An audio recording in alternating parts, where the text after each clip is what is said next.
एक और विषय जो काफी संवेदनशील है मगर उस पर बहुत चर्चा नहीं होती है, वह है अनौपचारिक रिश्ते जो इस सुंदर उम्र में होते हैं, जिसमें हम हैं। अपने बारे में थोड़ी अच्छी बातें कहनी थी।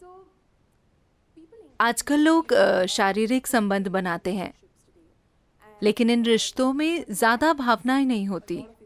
हम इस विषय पर आपकी आपकी राय जानना चाहते हैं।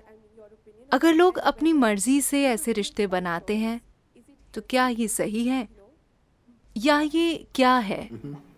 क्या मैं एक चुटकुला सुना सकता हूँ? बिल्कुल, मुझे चुटकुले पसंद हैं।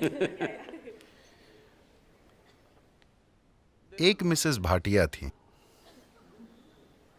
कोई भाटिया तो नहीं है? मैं नाम बदल सकता हूँ। एक मिसेस भाटिया थी जिनकी शादी की 50वीं वर्षगांठ थी। वर्षगांठ मनाने के बाद अगले दिन उन्होंने तलाक की अर्जी दे दी। जज ने तलाक की अर्जी देखी। वो एक अच्छी पारिवारिक मित्र भी थी, तो उसने उन्हें बुलाकर पूछा, आप अपने पति को तलाक क्यों देना चाहती हैं? वो इतना प्यारा आदमी है। आप उसे तलाक क्यों देना चाहती हैं? आप किस आधार पर उसे तलाक दे रही हैं? वो बोली, वो मेरे साथ वफादार नहीं रहे, वो मुझे धोखा देते रहे हैं। आप इस नतीजे पर कैसे पहुंची? आपने कल ही शादी की 50वीं वर्षगांठ मनाई थी। कल तक तो आप ठीक थी, फिर क्या हो गया? मुझे बीते दिनों की बहुत याद आ रही थी, तो मैंने फोटो एल्बम पलटना शुरू किया। फिर मैंने देखा कि मेरे 5 बच्चों में कोई भी उनके जैसा नहीं दिखता।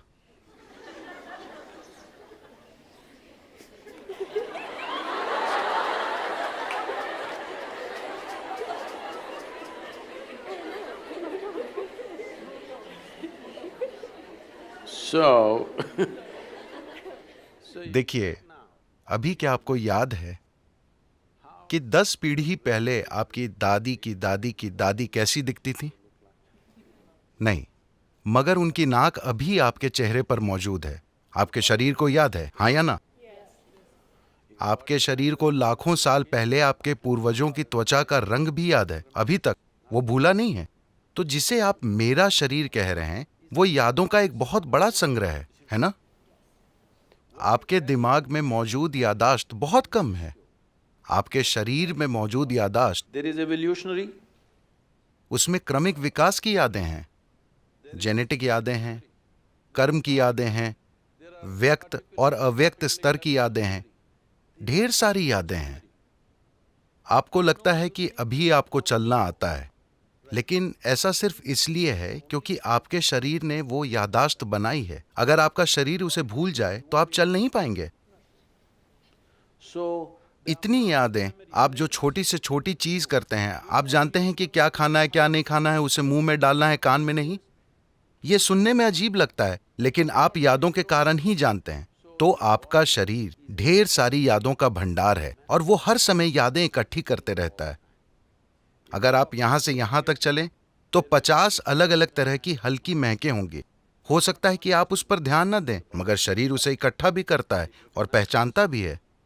वो लगातार पहचानता रहता है, इसलिए आप जानते हैं कि सुगंध क्या है, दुर्गंध क्या है, ये इसकी गंध है। आप आवाज, गंध वगैरह के अलग अलग पहलुओं को पहचानते हैं, क्योंकि ये प्रक्रिया लगातार चलती रहती है। तो इस शारीरिक यादाश्त को इस संस्कृति में पारंपरिक तौर पर हम ऋणानुबंध कहते हैं। वो शारीरिक यादाश्त जो आप बनाते हैं।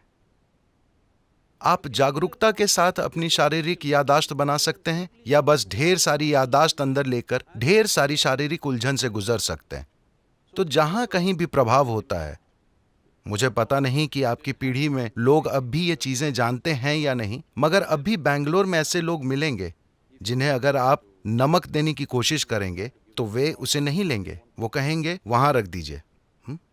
अगर आप उन्हें तिल देने की कोशिश करें तो वो कहेंगे उसे वहां रख दीजिए, क्योंकि उन्होंने कई पदार्थों की पहचान कर ली है जो आसानी से आपकी यादाश्त को लेकर मुझ तक पहुंचा सकते हैं। अगर मैं वो चीज ले लूं, मुझे वो यादाश्त नहीं चाहिए। यही वजह है कि आमतौर पर इस संस्कृति में एक दूसरे को छूना, हाथ मिलाना, ऐसी चीजों से परहेज किया जाता है। हम अपनी ही दोनों हथेलियां मिलाकर नमस्कार करते हैं, क्योंकि हम यादाश्त नहीं इकट्ठी करना चाहते।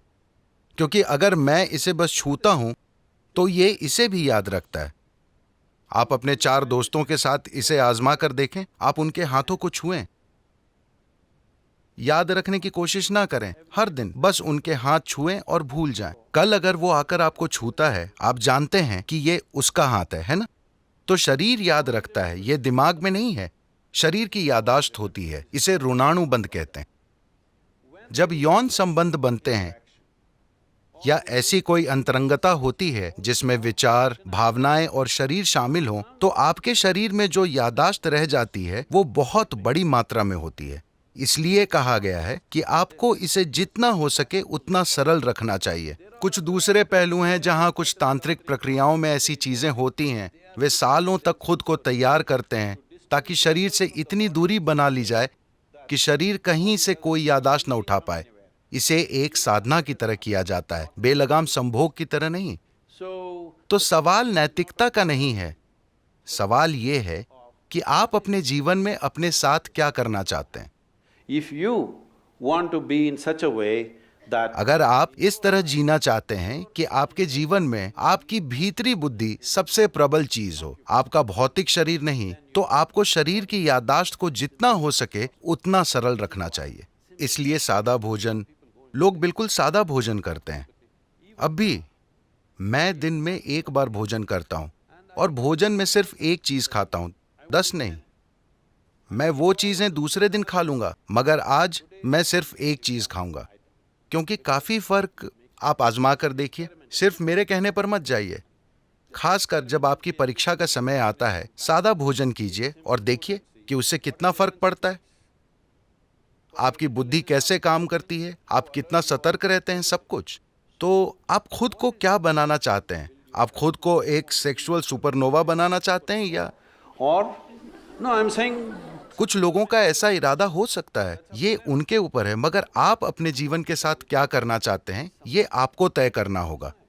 अगर आपने ये तय किया है तो ये बहुत महत्वपूर्ण है कि आप अनजाने में भारी मात्रा में यादें ना इकट्ठी करें, because this will lead to क्योंकि बाद में आप देखेंगे कि आपके लिए शांत और खुश रहना बहुत मुश्किल होगा, चाहे कुछ भी अच्छा हो रहा हो, simply because they क्योंकि शरीर में उलझन भरी यादें मौजूद हैं। जब इसी प्रकृति का कुछ और आता है तो शरीर में उलझन भरी उथल पुथल होने लगती है। शायद आपके दिमाग में यह ना आए, just physically ये सिर्फ शारीरिक रूप से होता रहेगा। तो ये चुनाव आपको करना है। ये नैतिकता का सवाल नहीं है, ये सवाल है समझदारी से जीने का।